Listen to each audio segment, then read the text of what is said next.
Bonjour à tous.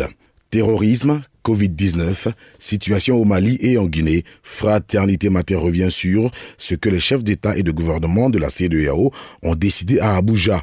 Une synergie d'action pour plus d'efficacité, notamment au niveau des renseignements.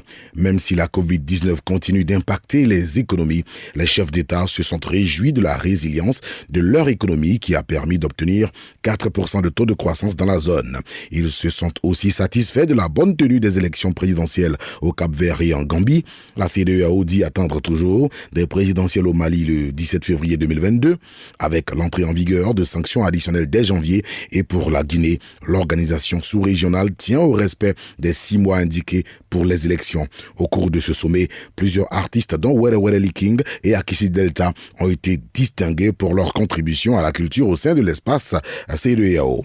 Recensement 2021, plus de prolongation après le 14 décembre, mentionne Fraternité Matin. À 48 heures de la fin de l'opération, Niali Kaba annonce un taux de réussite de plus de 95%, mais il existe encore des noyaux durs à Cocody, Marcory et Bingerville, a-t-elle dit. Henri Konambédié et son épouse ont été recensés le samedi 11 décembre dernier sous le regard de la ministre du Plan qui était en tournée sur le terrain afin d'évaluer par elle-même le niveau d'évolution du recensement à l'approche de la date de fin fixée à demain, 14 décembre 2021. Réouverture du dialogue politique, l'opposition en rang dispersé. Bédié et Afi désormais ennemis, croient savoir le jour plus. Dans le même temps, la voix originale nous dit que le PPACI se mobilise pour les élections de 2023. 100 000 personnes sont déjà membres de ce parti parce que, ayant contribué au financement de son congrès constitutif, il leur reste à acquérir leur carte de membre. Précision faite par Hubert Oulaye, président exécutif, et Damana Pikas, secrétaire général de ce parti, qui ont conduit les travaux du deuxième secrétariat général le samedi 11 décembre dernier. D'un autre côté, le matin annonce le RHDP nouveau pour le mercredi 15 décembre. 7 000 réfugiés ivoiriens réclament 2 millions chacun pour rentrer.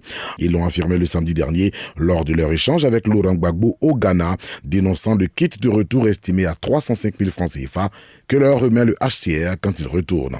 Ils jugent le montant insignifiant pour se loger et entreprendre une activité, rapporte leur président Idriss Ouattara. Le problème, selon le Patriote qui donne l'information, pendant qu'ils se plaignent du montant avec lequel d'autres ont accepté de rentrer en Côte d'Ivoire, ceux qui ne sont pas encore revenus se réjouissent d'avoir apporté leur soutien financier au congrès du PPACI. Le Patriote se demande alors: ont-ils vraiment envie de revenir?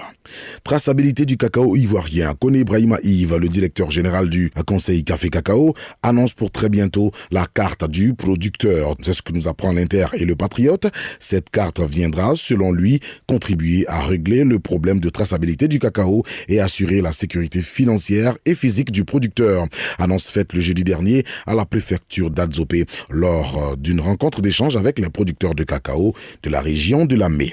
Élection à la MUGEFSI au terme de la première partie de l'élection des délégués et membres de l'Assemblée générale de cette mutuelle tenue le samedi 11 décembre. C'est la liste Solidarité Santé de Paul Nyobo qui gagne, selon Koné Colette, la présidente du comité électoral, qui a animé une conférence de presse hier dimanche au siège de la mutuelle.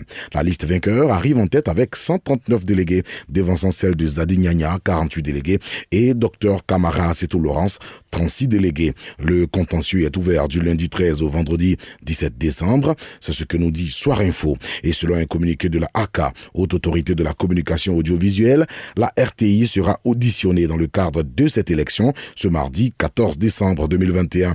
Des manquements ont été relevés portant sur le traitement déséquilibré, voire partisan du sujet, dérogeant à la réglementation en vigueur, nous dit l'expression. En sport, la FECAFOOT, la Fédération camerounaise de football, a changé de main depuis le samedi dernier.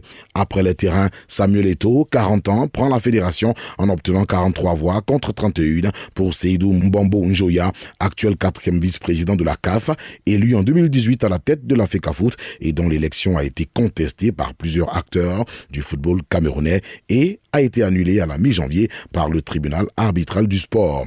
Les félicitations affluent depuis l'élection du double champion d'Afrique, notamment celle de Didier Drogba, Yaya Touré et Idriss Diallo entre autres, comme nous le notifie Supersport. Et puis, la presse sportive ivoirienne est encore en deuil. Après le décès il y a quelques mois de Roger Okouvabe, qui officiait au journal Notre Voix, c'est au tour du journaliste Benson Tiraka, chef des éditions à la rédaction de la télévision ivoirienne, de ranger définitivement le micro. Il a succombé à un malaise dans la soirée du samedi dernier dans une clinique abidjanaise. Son décès brusque à 52 ans, à quelques semaines de la CAN, une compétition où il commentait souvent les matchs des éléphants de Côte d'Ivoire, laisse inconsolable ses familles biologiques et professionnelles. Et parce que le défunt était un amoureux de la musique congolaise, il répondait quand on l'appelait Mobali Danger. Le quotidien Le Sport barre d'ailleurs à sa une ce lundi avec un Adieu Mopao, en référence à l'un des nombreux sobriquets du chanteur Koffi Olomide. À vos journaux et bonne lecture. Bonne lecture. Radio de la paix. Se parler, s'écouter, se comprendre.